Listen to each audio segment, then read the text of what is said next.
طریقت کے لیے 3 چیزیں ضروری ہیں، 3 مقاصد ہیں طریقت کے۔ پہلے نمبر پر تزکیہ نفس، دوسرے نمبر پر تصفیہ قلب، تیسرے نمبر پر معرفت ربانی، خدا کی معرفت۔ یہ تینوں چیزیں جسے حاصل ہو جائیں وہ سمجھ لے کہ اسے طریقت حاصل ہو گئی ہے۔ تزکیہ نفس، اپنے نفس کو، اپنے اندر کو پاک و طاہر رکھے، پاکیزہ رکھے، پاک رکھے۔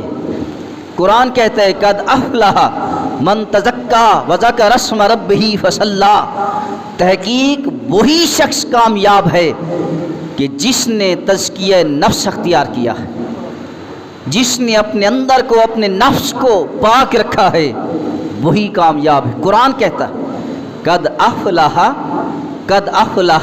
من تزکا، تحقیق وہی شخص کامیاب ہے جس نے تزکیہ نفس کو اختیار کیا، اندر اس کا صاف ہو جائے، اس کا باطن صاف ہو جائے، اس کا قلب صفائی اور ستھرائی سے اس لحاظ سے منزہ یعنی پاکیزہ ہو جائے، صاف ہو جائے، اس کے دل کے اندر، اس کے نفس میں، دل میں کوئی بغض، کوئی کینہ، کوئی فساد، قدرتوں اور علائشوں سے پاک ہو، اسے کہتے ہیں یہ تزکیہ نفس۔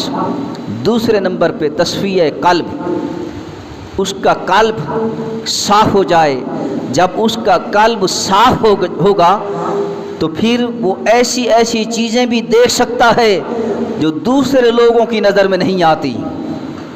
قلب اس کا صاف ہو جائے، اس کا اندر صاف ہو جائے۔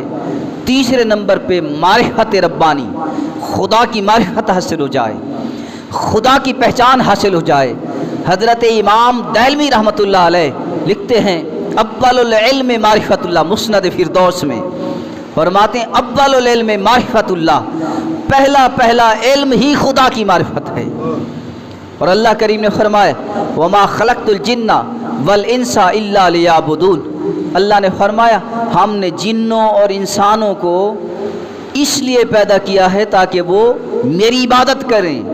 وما خلقت الجن والانس الا لیعبدون، مفسرین کہتے ہیں کہ الا لیعبدون یعنی الا لیعرفون، کہ اللہ نے فرمایا کہ ہم نے جنوں اور انسانوں کو اس لیے پیدا کیا ہے کہ وہ خدا کی معرفت حاصل کریں، خدا کی معرفت حاصل کریں۔